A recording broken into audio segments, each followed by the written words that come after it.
Bonjour à toutes et à tous. Donc moi, je suis Harold David, je suis l'un des coprésidents d'Avignon Festival et compagnie.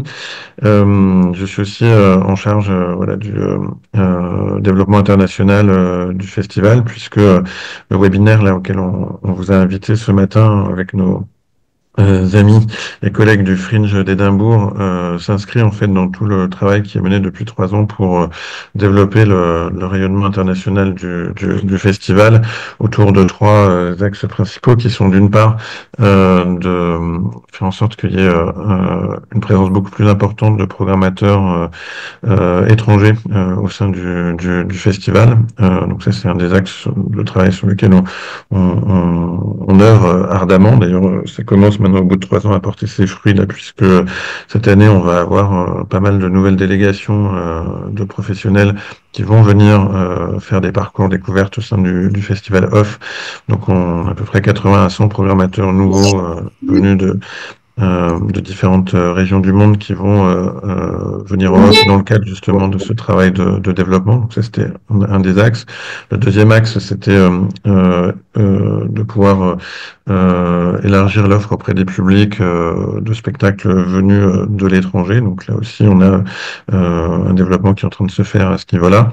Et puis de développer aussi l'appétence des publics étrangers qui sont présents sur le territoire pendant la période du festival, mais qui ne vont pas forcément voir des spectacles dans le off parce que ils ont pas forcément les clés pour y accéder, qui pensent surtout que c'est un festival de théâtre en langue française et que du coup il n'y a pas de proposition pour des personnes qui ne parlent pas le français. Or, depuis qu'on a mis en place avec l'équipe d'AFSC depuis 2 ans ce qu'on appelle le guide international, en fait, il y a à peu près 400 propositions dans le festival Off qui sont accessibles à un public non francophone et qui donc ont vocation à être promues auprès justement de ce public étranger qui est très présent en région sud, mais qui encore une fois ne vient pas forcément dans les salles de spectacle. Donc voilà, je fais cette introduction générale pour vous présenter le contexte dans lequel en fait le rendez-vous de ce matin avec le Fringe d'Édimbourg se situe. Puisque dans cette logique de développement, eh bien on a noué de la coopération, de la collaboration avec un certain nombre de festivals dans le monde, non seulement ce qu'on appelle des fringe, donc des festivals en open access comme c'est le cas du festival Off ou le cas du Fringe d'Édimbourg. Ou si on parle du troisième le plus important au niveau mondial, c'est le Fringe d'Adélaïde en Australie là, qui s'est terminé il y a une quinzaine de jours.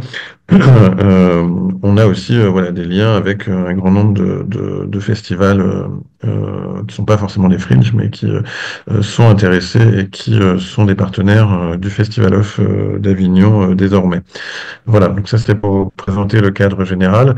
Là, l'enjeu de ce matin, c'est surtout de faire découvrir aux compagnies françaises que vous êtes pour la majorité, j'imagine, eh bien, ce grand frère, on va dire, du Off d'Avignon, qui est le Fringe d'Édimbourg.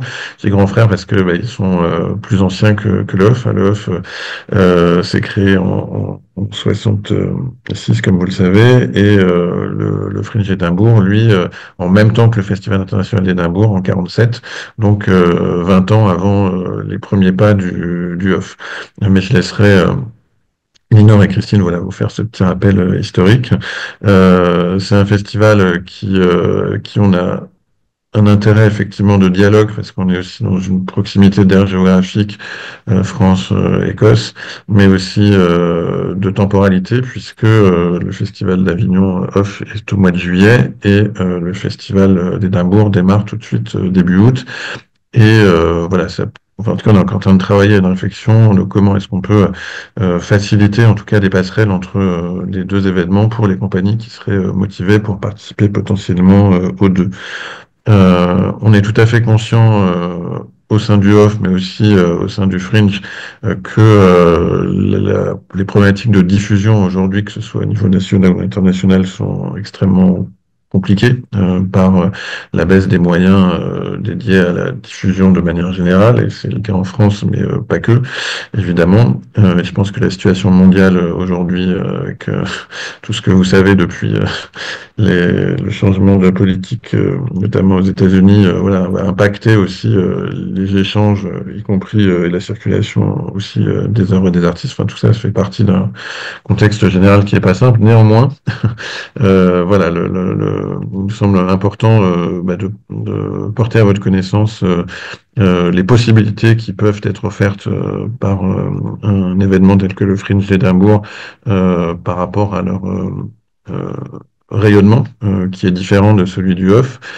tout en ayant parfaitement conscience que on est dans un festival, comme je le disais, en open access, avec un modèle économique qui est très similaire à celui du off en termes de coût que représente une participation au festival. Donc voilà, toutes ces choses-là, on en est tout à fait conscient, et il ne s'agit pas du tout dans le webinaire de ce matin de vendre du rêve sur un Eldorado que serait le Fringe d'Édimbourg. Ce n'est pas le cas, et on le sait. Par contre, selon le profil de votre compagnie, selon votre volonté de perspective en termes de développement international ou de tournée à l'étranger, ça peut être une plateforme qui peut être un outil à votre service, et c'est la raison pour laquelle on pensait que c'était bien que justement les responsables du Fringe viennent vous en parler et vous expliquer l'ensemble de l'écosystème qui est celui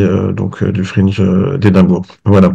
Je vais pas être plus long sur cette introduction qui l'est déjà longue. Juste pour vous dire qu'avant que le Fringe prenne la parole, on a aussi noué une coopération avec l'Institut français d'Édimbourg qui est avec nous.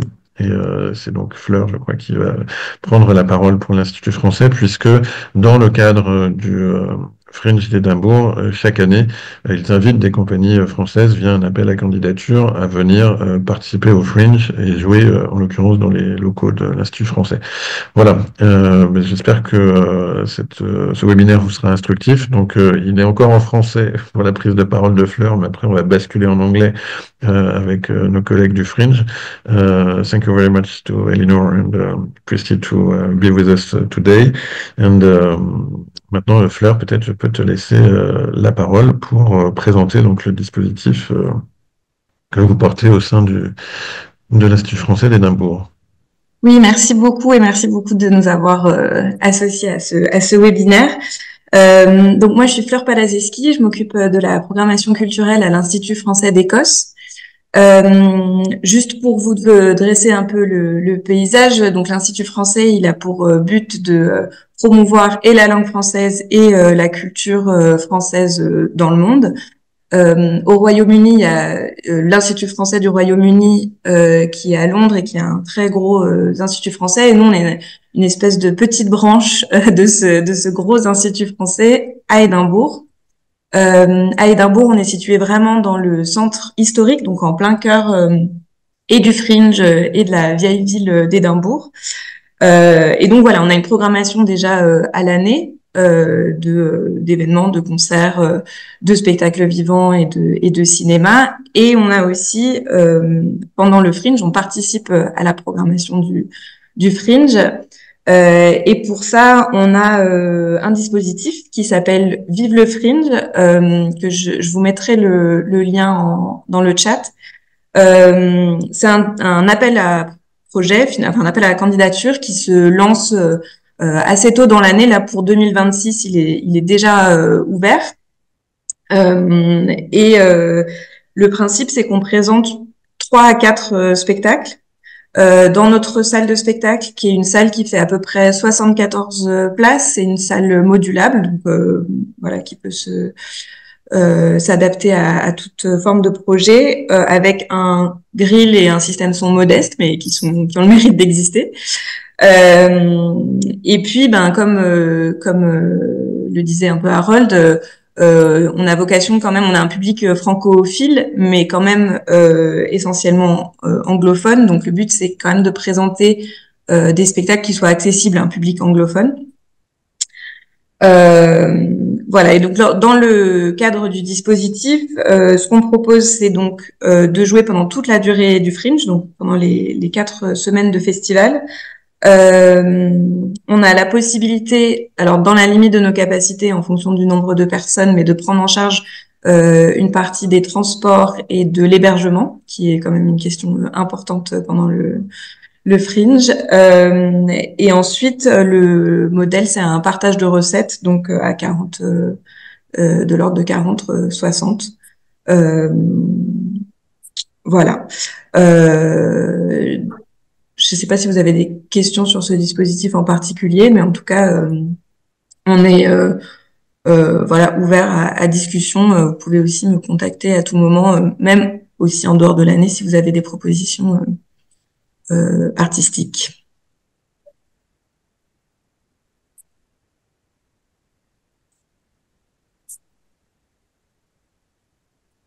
Bonjour. I suppose this is where Kirsty and I jump in. Hello, everyone, and good morning. Thank you all for joining us this morning.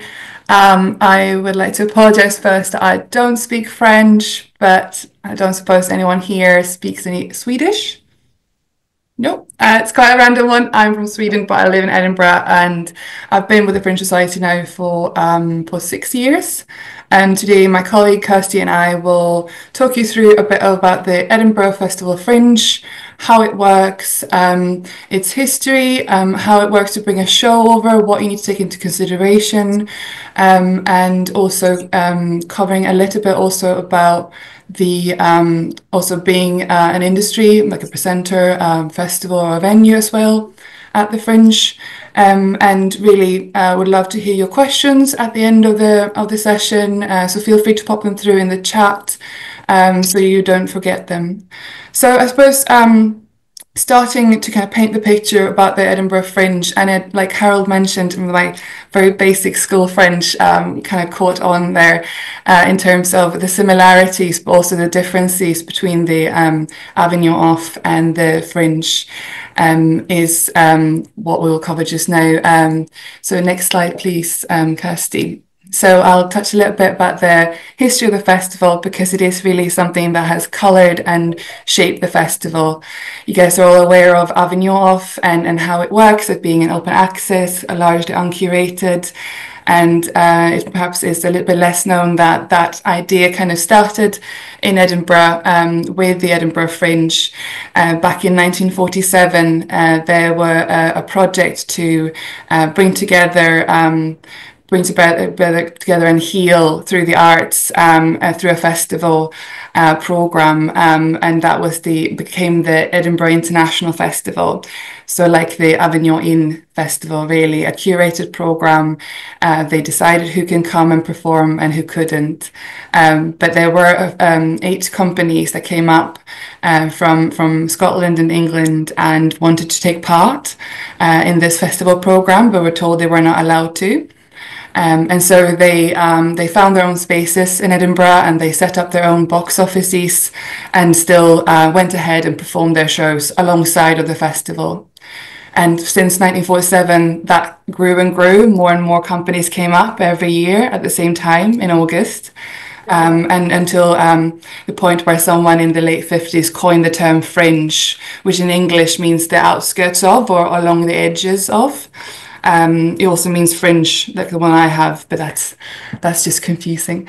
So really, the Fringe has grown since its inception, and today it's one of the biggest festivals in the world, definitely the biggest open access festival. And the kind of structure is still very similar to that original days, where every show is essentially self-producing. There are some venues, of course, that are programming and are kind of following a certain aesthetics or a certain kind of work. But on the whole, as a whole festival, it's really no saying where it starts and where it ends. The Fringe has grown now. So last year we had 50,000 performances. That's not shows, that's individual performances. We had about 3,700 plus shows, individual shows, registered to present with the Fringe Society. But that said, there were plenty happening at the same time around that.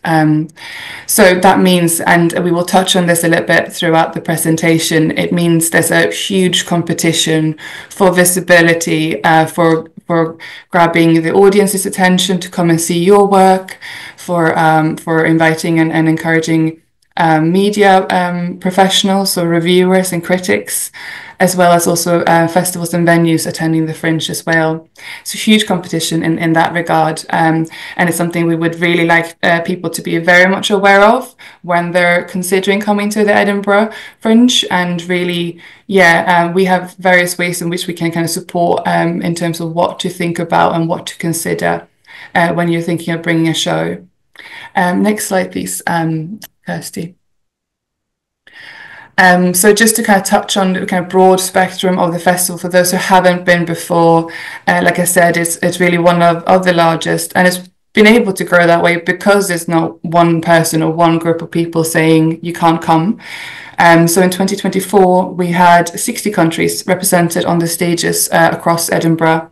There was about 250 plus venues that presented work. We had over 700 international arts industry delegates and 1,800 delegates who accredited with the Arts Industry Office of the Fringe Society. So it really is a melting pot of various cultures, various countries, various kind of artistic forms. So it really means, in many ways, an opportunity for networking and for kind of expanding one's network and just kind of engage in that kind of culture and creative exchange.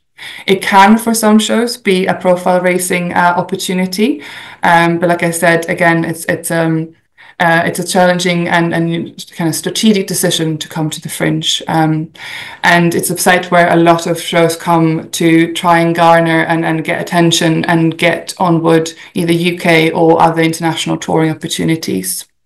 And finally, it's really just a place for intercultural dialogue. So a lot of people bringing shows over spend a lot of their time also going to see other works, seeing what artists in other countries are creating and talking about just now. Next slide, please. So just briefly on about who the Fringe Society is, quite similar to Harold and Avignon Off's organisation. The Fringe Society is a charity that underpins and supports the Edinburgh Festival Fringe as a whole. We were formed back in 1958 by artists when we realised we were about 200, 300 plus shows at that time across Edinburgh, and there was no communication between them. It was very confusing what was happening and when, and more people wanted to come still and take part, but didn't really know how to. So the Fringe Society really was formed with key objectives. We are here to support the audiences, and we do that through putting together a box office that is the biggest box office within the Fringe landscape. We put together the big printed program, online program, and an app for browsing shows and finding your way as well through the old town of Edinburgh. Our other objective is to promote the festival, what it stands for as a form or an expression of creativity and creative freedom. So we are here to promote the festival to the world, but also very much to also our local communities and politicians. And then finally, and this is really the key one, is to support artists, supporting them with resources and advice and impartial support in terms of thinking about bringing the show. What do they need to consider? How do they go about finding a venue? Should they think about their box office setup? And much, much more. We'll touch on that briefly in this presentation. And really, like as a final point there, one of our things we do as well as focusing on improving access to the festival. So be that in terms of the information we give out, but also very much And I don't know, for those who may not have been to Edinburgh at any point, it is also, like Avignon, an old medieval town, sprawled out then to more of an older and a newer city around it. So it is, in terms of how to access physically the spaces and the various venues, can be very challenging. The little cobblestones, there's a lot of crammed alleys, there's a lot of kind of stairs going to nowhere sometimes. So that's also a key part of what we focus on at the Fringe Society. I think next one, please. So I'm just included some images here for those who haven't been to Edinburgh and the Fringe before, just to give you a bit of a sense of what it looks like. So it's a festival that is in city centre of Edinburgh, but also sprawled out across it. There are a few pockets where it's even more intense, even more kind of crammed. So here you got one down by Princess Street. So you got the Walter Scott Monument up there on your furthest right, and the National Galleries of Scotland to your left there with the pillars. And this is some of the street performances that are taking part in Edinburgh as well. So it's very much a festival on the streets and indoors in venues as well. I think the next slide is just to give you a sense of the Edinburgh kind of city centre, which is that circle, that smallest circle there.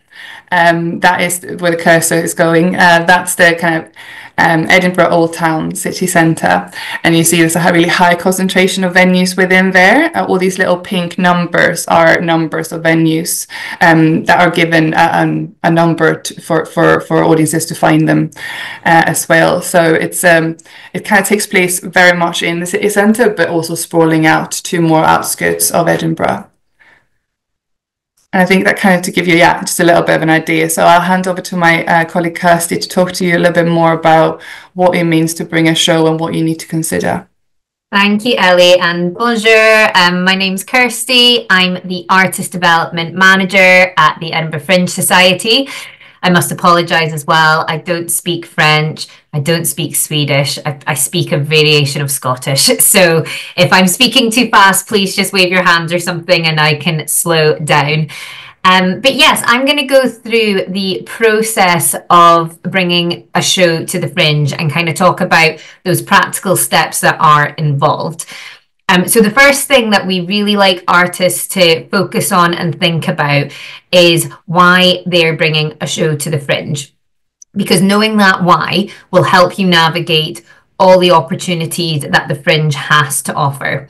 Now, so I'm going to talk about a lot of different things, and not all of them will be relevant to every artist because it depends on that why. So your goal for coming to the Fringe might be, I'm wanting to platform my work so that I can try and tour it afterwards. I want to connect with industry professionals. I want to try and get a professional review. Or it might simply be, I've always wanted to come to the Fringe and give it a go. And that is absolutely fine. But knowing that why right at the start is really important. And the next thing we encourage you to do is take your time to do a bit of research about the festival. There's, as Ellie says, there's a lot of similarities with Avignon Off, but each festival around the world has their own way of operating, and so it's good just to do a bit of research so that you're not assuming anything and therefore getting anything wrong for yourself. So step one in that research is to find a venue. Now, we've got resources which we can send across afterwards as well. We've got some online webinars that really go into the detail of how to find a venue. We'll touch on it lightly, but step one is about finding that venue, because the only rule to performing in the Fringe is to have a venue that's willing to present you. Otherwise, it's completely open access. Anyone can bring a show. You can present anything that you like. So step one, find a venue. Second step is to register your show. So if you want to be part of the official Fringe programme, and that's that physical booklet, but also selling tickets through our website, through our central box office, you need to register your show. Now, depending on what venue you're registered with, your venue could register for you or you yourself can do it. And we've got a team there to support you through that process. So once you've locked in that venue, you've registered your show so that you can be part of the official programme, that's when you start planning and preparing for your time in Edinburgh. And that's really the time that we encourage you to get in touch with our team so we can sit down with you and have a one-to-one meeting and talk about your goals, what it is you're hoping to get out of the festival, and what we can do to help you achieve that. And this planning stage is really important because, you know, there's this planning stage is where there's a lot of options of things that you can do. And sometimes artists see it as a to-do list of all the things they need to rattle through. But really, it's about seeing the options, understanding them, and then we can help you tease out what it is you want to do specifically. So we can give you that advice via email, or we can set up an online one-to-one meeting with you. There's myself on the team, my colleague Martha, and my colleague Jessie, who is specifically focused on media and marketing advice. Then you'll see the next point is perform. You're in Edinburgh. That's your next thing to do, is to come to Edinburgh and put on your show, which might sound a bit basic, but we list it here as a reminder that that is kind of part of your prep as well. You know, getting ready to put on your show, doing those rehearsals, making sure you're putting the right foot forward, and making sure that you're prepared to perform in the sense that you're looking after yourself. You're, you know, you're going to be in a different environment. You're not going to be staying at your home. You're going to be in different surroundings. So you really need to think about how you're going to look after yourself in the Fringe so that you're in a strong position to put your best foot forward and present work to the audiences that are coming to see your show.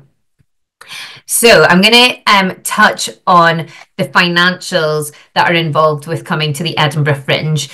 Now, I don't think it is any secret that Edinburgh, particularly over the past few years, has become more and more expensive. And there's a variety of reasons for this.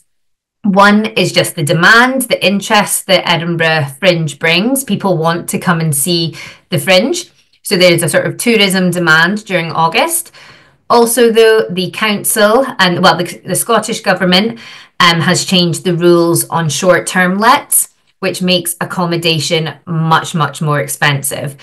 Now, that's something that we don't have control over, but behind the scenes, we are very much campaigning or discussing with the council how we can improve that situation, both for audiences, but primarily for artists. So I just touch on that to acknowledge it is an expensive time. It's a capital city anyway, so the costs, your sort of day-to-day costs are expensive anyhow. But yeah, it's just good to keep that in mind. So if you look at that second point there of what are the costs, so the sort of big costs that are guaranteed and that you need to think of when coming to the Fringe is your venue. Now, your venue could be one of your big expenses, or it could cost you £0. And that depends what type of venue it is you go for. And I'll go into detail on that on the next slide. But your venue cost, there's then the registration fee. I think the maximum you would pay for the registration fee is just under £400. You then need to think about your production costs. You know, do you need to buy any set when you're in Scotland? Do you need to have multiple costumes to be able to do your show for the whole month? That sort of thing. You then have your travel cost, of course, of actually getting to Edinburgh, and then also think about getting around the city as well. Now, I must say Edinburgh is really, really good for its public transport. You can get a bus pass for the month, which I got last year, and I think it's £80 for the month, but that you just hop on, hop off any bus. We now also have the trams in Edinburgh as well, which work really well, and that's a really quick way of getting from A to B. And then the train systems there are good as well and tend to run a bit later too. But really during August, you're probably most likely to walk. So when you think of travel costs, maybe just think of getting yourself a really good pair of trainers to get yourself around the city. You'll see press and marketing is listed there as a cost consideration. Again, press and marketing, you could spend a couple of hundred, a couple of £1,000 on that, or you could spend £0 on that. And that, I just say that to show there's different options within there, and there's not a right way or a wrong way. It's thinking about, is that something you want to spend budget on? As I said, there's also living costs, so just thinking about your daily costs, food shops, refreshments, that sort of thing. Licensing and insurance. Is there anything in your show like that you need to pay for the rights for? Do you need to get music licensing? And that's all things that we can help you identify as well. There's freight there. Now, freight doesn't usually come into play with the Fringe, particularly if you're a smaller production. But if you were a bigger production, you might need to consider how to get those production and set pieces across. And then you obviously, there's general tax, but contingency, having an extra pocket of money just in case you need that. So they're the kind of headline costs that you need to think of, right? And we do encourage that you look at these costs right at the beginning. We've got resources online as well that we can share with you to really help you identify what those costs are and map it out before you commit to coming to the Fringe. And that's something that we can talk to you about one-to-one as well. So finding a venue, this is a big decision for a Fringe artist, you know, choosing the place that you're going to present the work that you've been, you know, working on together with either yourself or your team. Every venue in Edinburgh operates differently, and we don't control or own any of the venues. We support them, we work with them, but we don't, we've not got stakes in what venue it is you choose. So there's a few different models. There's the upfront fee. So some venues you would say, can I have that space at that time? And you'll pay a fee, and then the ticket sales all come back to you. That's one model. Another model is the box office split. So you'll maybe have a 60-40 split on ticket sales with the venue, and then a guarantee that you have to make sure that you hit. And then, as I mentioned before, there is the free Fringe model, whereby you don't pay for a venue, and it's just the audience can leave donations on the door.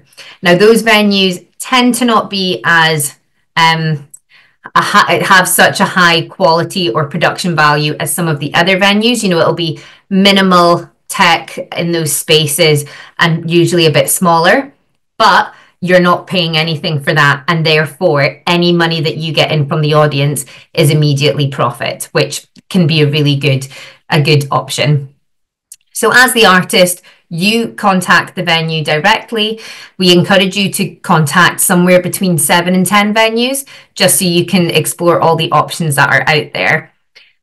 We can't recommend venues to you, but we can help you narrow down that search. So we can say to you, right, what type of venue do you want to be in? What capacity are you looking for? Here's a smaller batch of venues that you can search through and make your decision from there. So yeah, you're not alone in this process. I'm just going to touch on show registration as well. So as I said, if you want to be in that programme and run your box office through our central box office, then you need to register your show with the Fringe Society.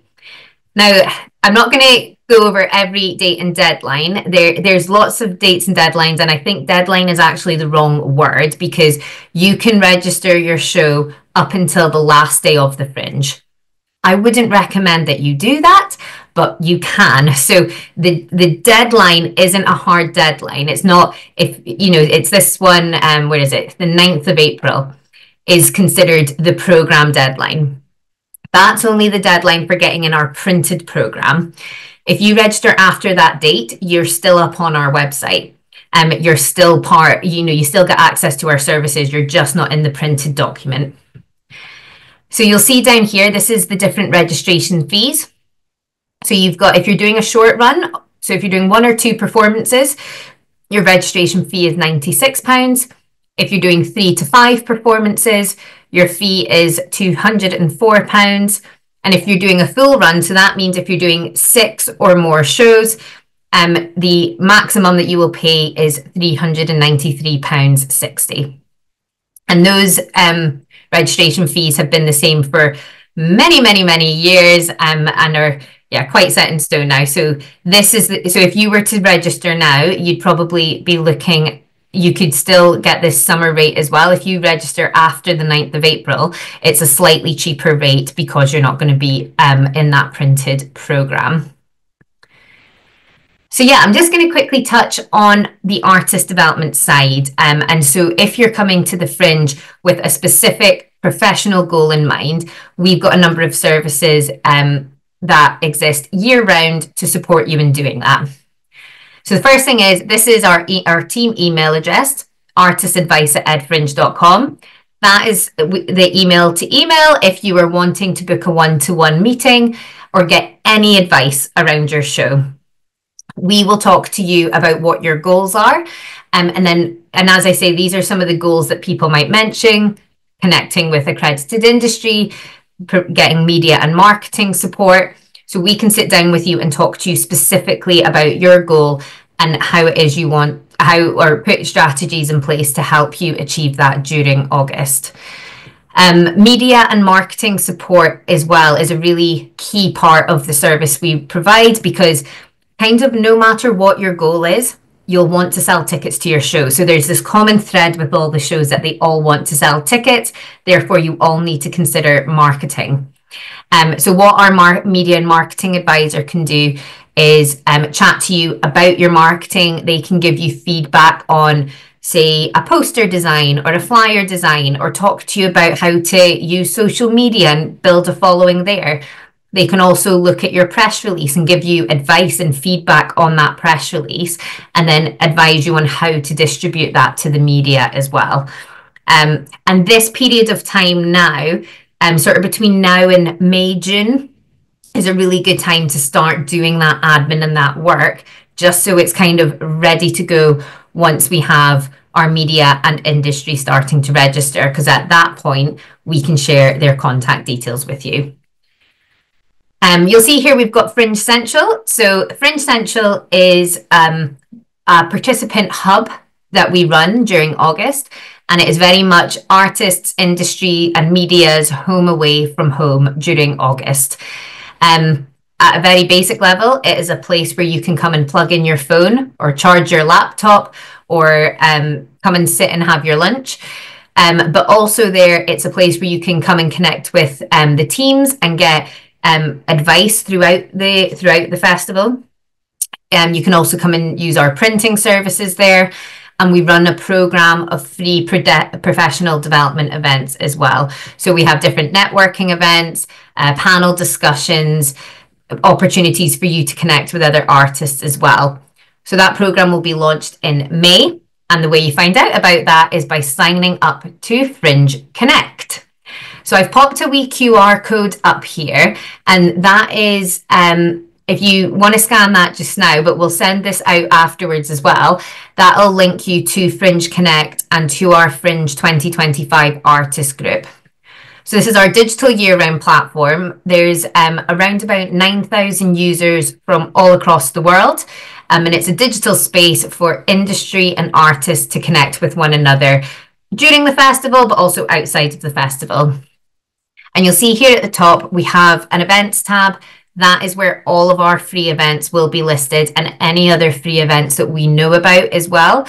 So it's really important that if you're coming to the Fringe, you are on this platform so that you don't miss out on any of the opportunities that are available to you. So yeah, Fringe Connect, as I said, is about making those connections year round, but there's also a lot of ways that we can support you with that in the run up to the festival and then beyond as well. So I'm going to pass back over to the lovely Ellie just to talk a little bit more about how to make those connections. Cool, thank you, Kirsty. Yeah, so like we've said before, there's many reasons why someone might want to bring a show to the Fringe, but on the whole, also it's very much a place where you can really, make new friends and make new kind of professional connections, really. It's a place that has been or can be rather a place where you can raise your profile in terms of the kind of work that you're putting out. Maybe it's the first time you're venturing on like international presentation tour, and it's a place where a lot of people come to seek onward touring opportunities, new partnerships, collaborations, perhaps to be working in a co-commission relationship with a venue elsewhere, but also very much a place where a lot of people come to develop their skills. So it's quite a unique setting, like in Avignon. in Avignon off, where you may present your work, 20, 21 days back to back, and is in front of the live audience, you're kind of changing it and fine tuning that work as well. So that's very much in terms of developing the work for an international audience, but also very much developing your own skills in that sense. And I think it was good to touch on kind of the industry side of things at Fringe, because also with the sheer amount of work and different kind of work across all genres at the Fringe coming through, this obviously inevitably attracted a lot of international industry coming, and UK industry as well. So when we say industry in the Fringe context, we mean really festivals, venues, programmers, agents, screen developers. So we might want to go on to the next slide for that one. But really, like I mentioned at the beginning of the presentation, we had over 1,800 accreditees last year with us, who are coming from all over the world, really to see work and meet artists and companies and producers and each other, and really just really use an amazing opportunity to see as such a wide breadth of work in one go, and ideally find work that they feel they can take back home to their audiences, or to kind of discover a new talent that they want to keep an eye on in what they're doing next. So just to touch on a little bit what the kind of support we offer at the Fringe Society for industry professionals coming to the Fringe with that goal in mind, is that we run an industry accreditation service. You will have heard us mentioning about accredited industry before. So it's really a registration service, which is free. And it takes a few minutes to sign up, and they supply us with a lot of information about themselves, what kind of work they're looking for, what kind of opportunities they might be offering, whether that's not just presenting the work, but residencies, or they're looking at co-commissions or co-producing. So really we gather all of that and are able to share that some of that information with the registered Fringe shows. For the industry that come then, it's obviously it could be very overwhelming and feeling quite big in terms of bringing a show to the Fringe. It similarly is perhaps feeling a bit overwhelming coming as an industry professional, like which one of the venues would you go to, how can you actually find the shows that are fitting the kind of the genre or themes that you're interested in exploring for your next program. So our team is really here to give bespoke advice on that matter and to provide shorter show lists. Again, we don't, as the Fringe Society being impartial, we don't say this show's brilliant, you totally see that one, ignore the rest. Nothing like that at all. It's very much what is it kind of genres and themes and general things, scale that you're looking for, maybe this work from a particular country, and then we'll give them shorter long lists basically that are just a little bit more easy to digest really, and to go through. We also have a group of brilliant producers, agents and art workers across the UK who join us for a brief period of time throughout the year, that are our industry associates, and they are the guys who really can they come on board with us, and they look through the program, and they're the ones who can really give a contextualized idea to industry about, this company has done these kinds of work before, so this work that they're bringing now might be of extra interest for you, or these guys used to win prizes and awards back in the day, now they come back, or these guys are quite new but there's a little bit of buzz around them, so really they are there to be I suppose offering more of an in-depth context to the work that we can't give from the Fringe Society about the work to industry. So they're a really good use of source of information, and they also do events for artists as well throughout the Fringe to kind of pick on their brains about how does it work bringing a piece of work to the UK context, for instance. So they're really like a handy group of people to get in touch with. We also run a complimentary ticketing request service to enable those who have really proven to us in their application for industry accreditation that they have capacity to pick up a number or a significant number of shows, or offer really significant onward opportunities, be that commissions or collaborations, like I mentioned before.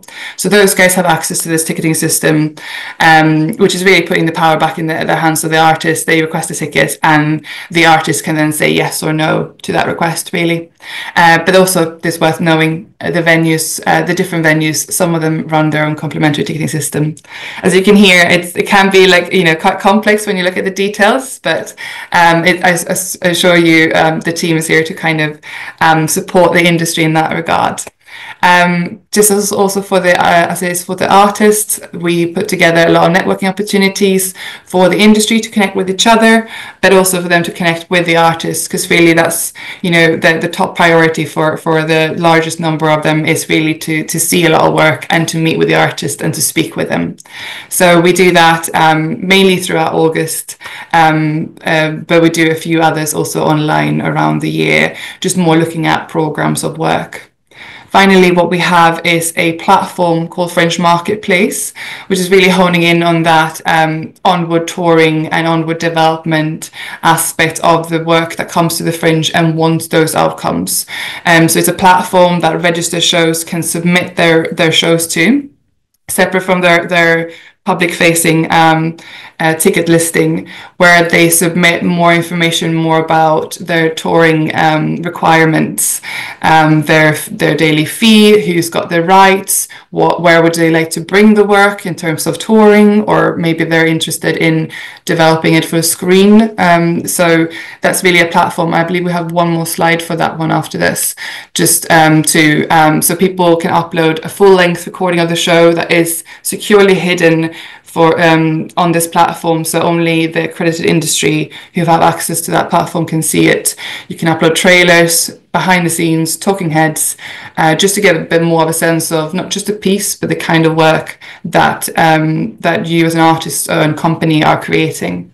So it's really a great platform that we piloted a few years ago now. Actually, we started building it during the pandemic when no work could travel. And it's really grown since then. So all the shows that come into the Fringe and want those onward touring opportunities and want to connect with industry, and that being their primary reason for coming, are welcome to submit to this platform. Industry use it quite a lot to plan their Fringe, because they can find out all those informations about the show that more than what they do on the ticketing site. But also it's live platform throughout the year, so even after the Fringe, industry can still access it and have a look at what they maybe missed when they were in Edinburgh, and maybe they were just in town for a few days and had quite a tightly packed schedule. But yeah, so it's a really great platform that we have kind of explored building on and seeing how we can create connections, because yeah, it's again just the contact details for the shows are on there directly, so industry, there's no like buffer between industry and the shows. So really that's like just one other way in which the team supports industry coming to the Fringe, but also very much for the artists as well. I think, yeah, we have kind of running towards the end of the session, so we're leaving up here different ways of getting in touch. There's the artist@fringe.com email, which is really, if there's any one email you take with you today, this is the best one. The whole small team that we are on that one, but it's really questions about how to bring a show to the Fringe, wanting to find a venue or have questions about accommodation. That's the best email address to message, and then if there's anyone else that should better answer that question, we will sort it out internally. artist@advice.edfringe.com, the one that Kirsty mentioned, to Kirsty and her team, is a really, really great one, and where you can book those one-to-one meetings. But really, edfringe.com take part is like our website where you can read into so much more detail about every aspect of bringing a show to the Fringe. So we really do recommend you having a look at that. And then finally, for arts industry, that being festivals, venues and agents, we have our own part of the website, take part/arts industry, and you can reach us on artsindustry@edfringe.com for any questions about planning your time at the Fringe, or thinking of coming over and need a bit more advice on what to consider. And I think that kind of takes us to questions and answer section for this. Hope we didn't run through that way too fast.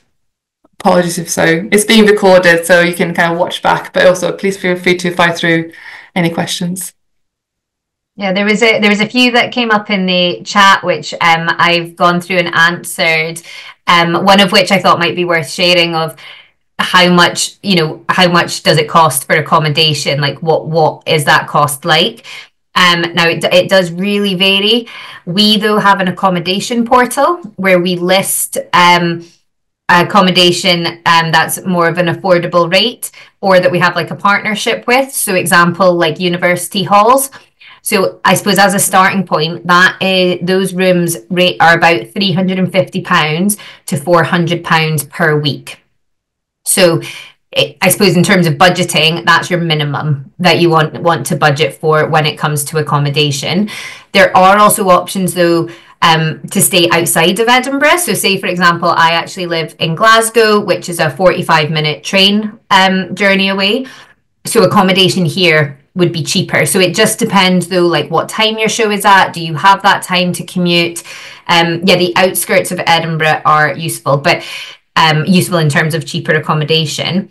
But if you're looking somewhere and you're like, I don't know if that's good or not, like location wise, chat to our team, because everyone other than me lives in Edinburgh. So like they'll be able to tell you, yes, that's a good spot, or don't go there, there's no bus route, or whatever that is. So just let us know where you're planning on going, and we can help give you that on the ground information. There's a question for you, Ellie, just what's the link of the platform? Can we put videos, synopsis or other informations about our show? Do programmers look at it? So I think this is, Fringe Marketplace.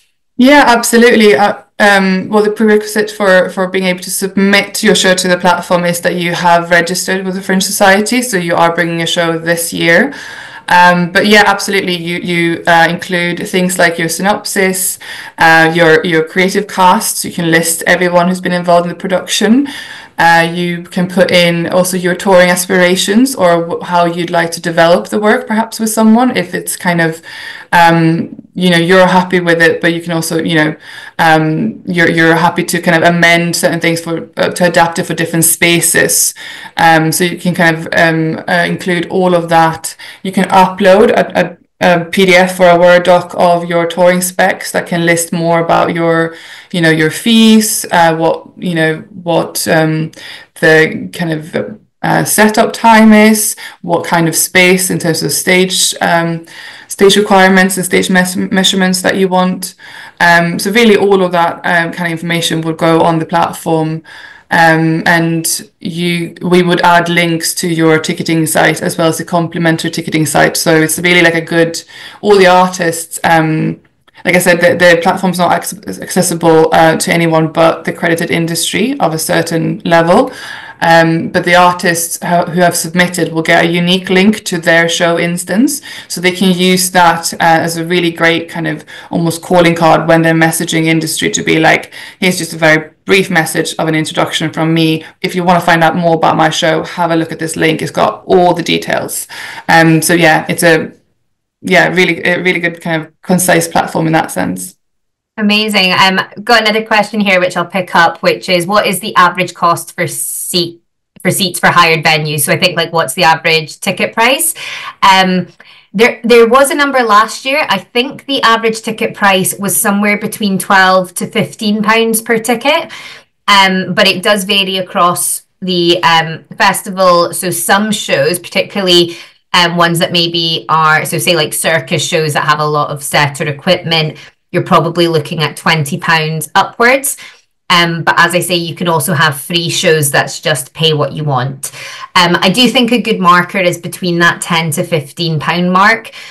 You can also think about, concession tickets if you're doing 2-for-1 tickets as well.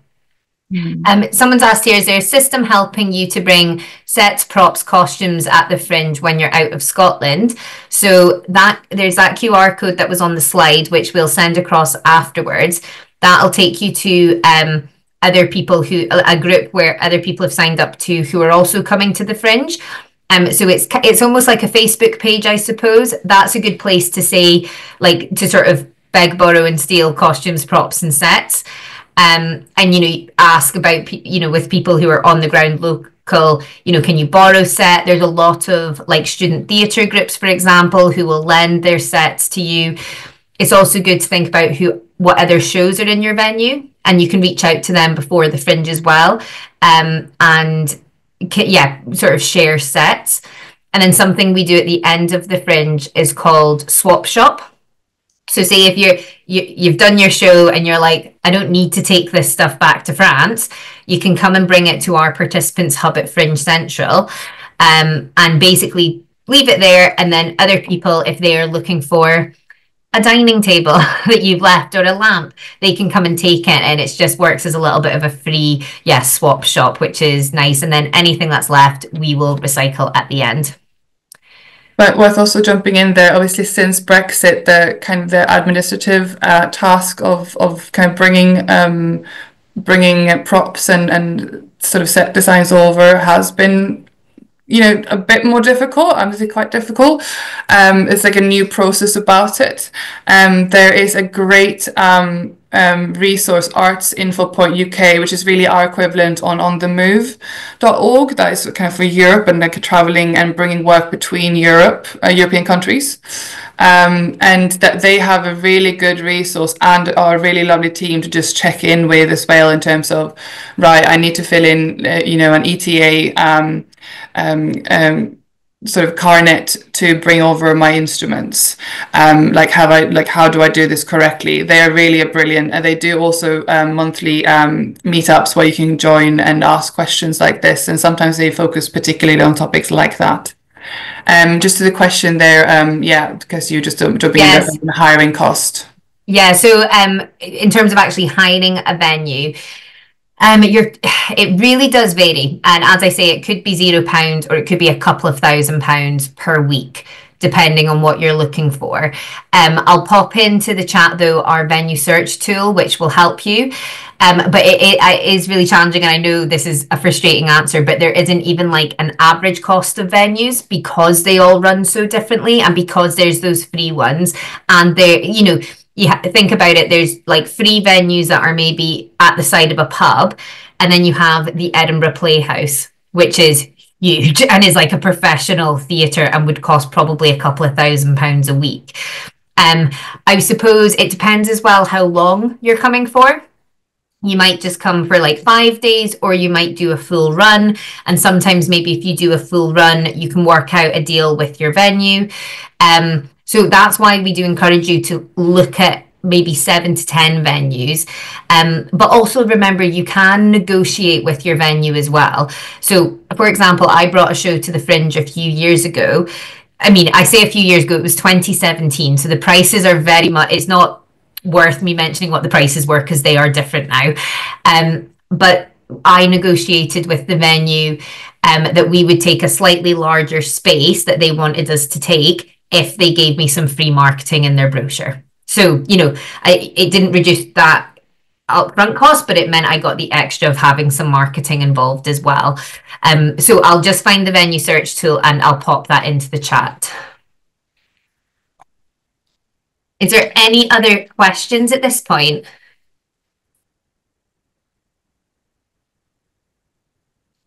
No, we all good. I'm just worried that I've missed some questions in French, so apologies if there's not one that I've translated.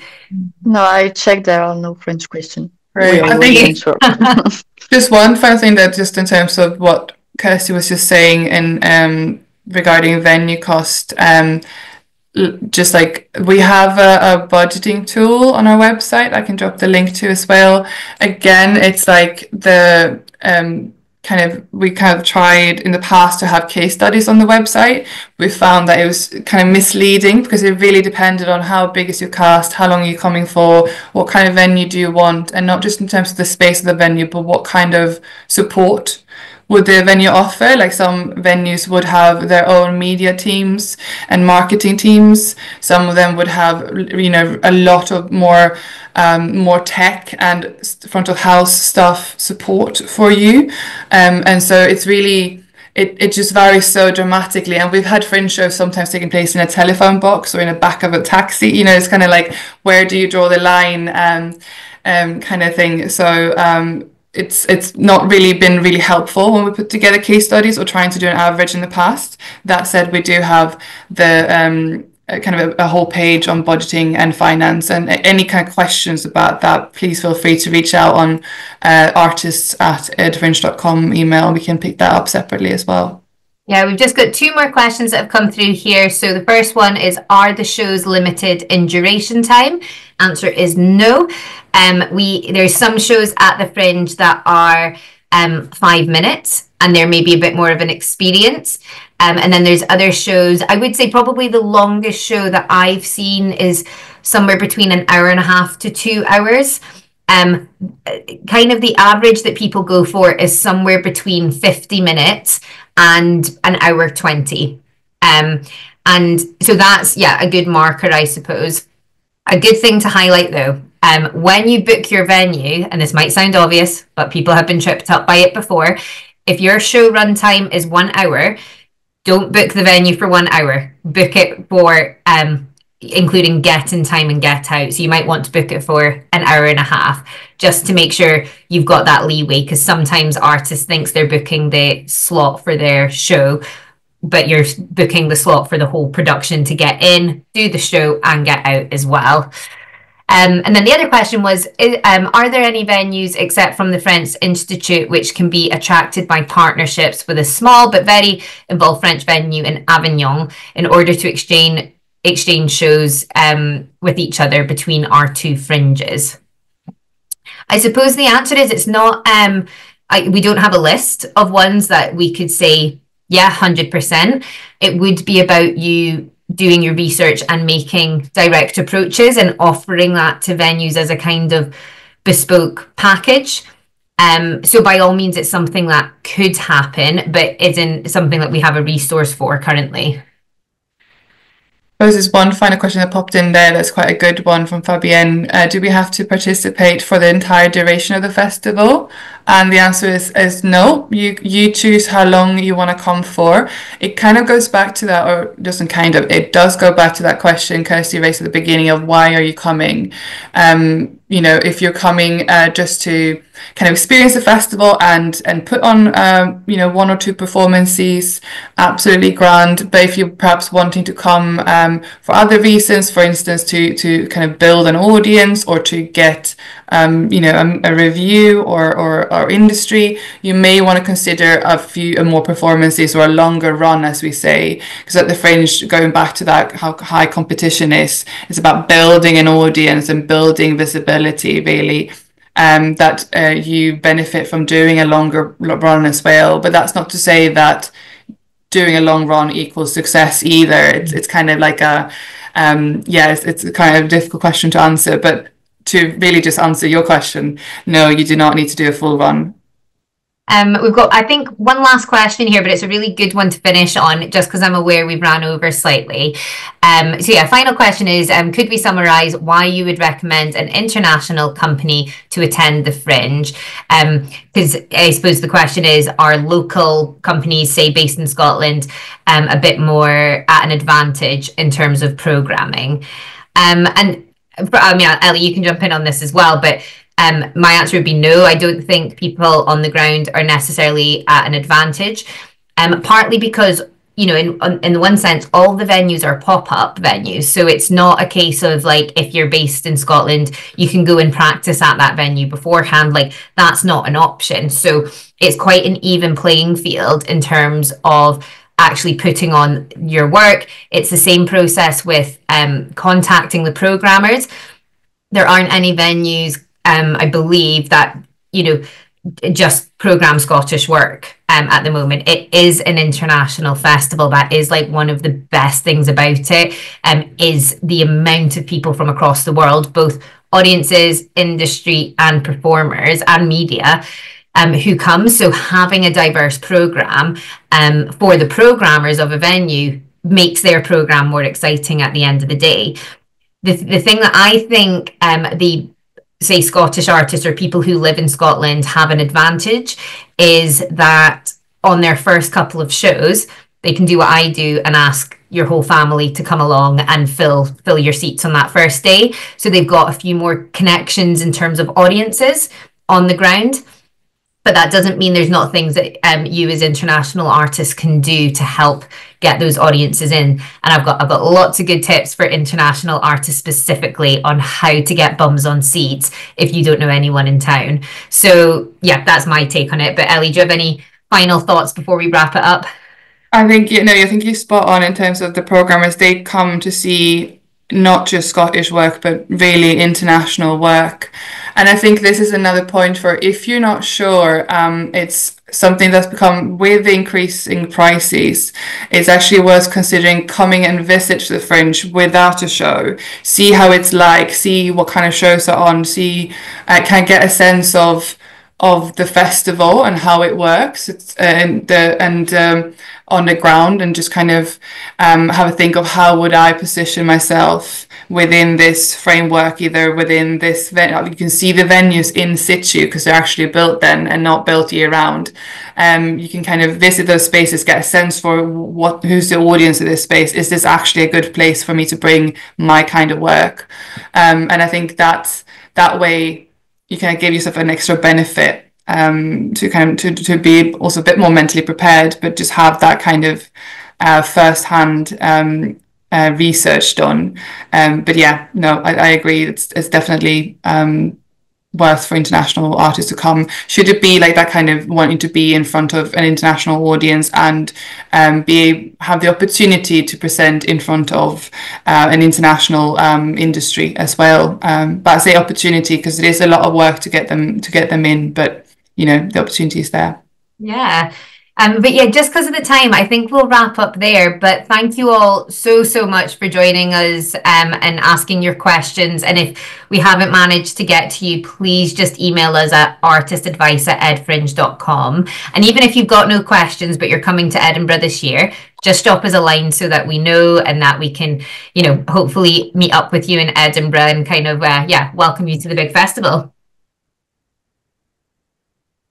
Thank you so much. Yeah, not at all. Thank you. Julie, I don't know if there's anything else you want to say before we close it, but yeah, thank you for having us. Thank you, it's all good. And if I will switch to French, mais donc si vous avez des questions, n'hésitez pas à les transmettre directement aux adresses qui ont été communiquées sur le PowerPoint, et on va vous envoyer aussi le support. Et sinon, vous pouvez nous envoyer un mail directement à accompagnement@festivalofavignon.com et on pourra se charger de les transmettre. Ou si vous avez des questions aussi sur Vive le Fringe, on peut aussi les transmettre sans problème. Merci. Thank you, everyone. Au revoir. Thank you. Bye-bye. Thanks a lot. Thank you.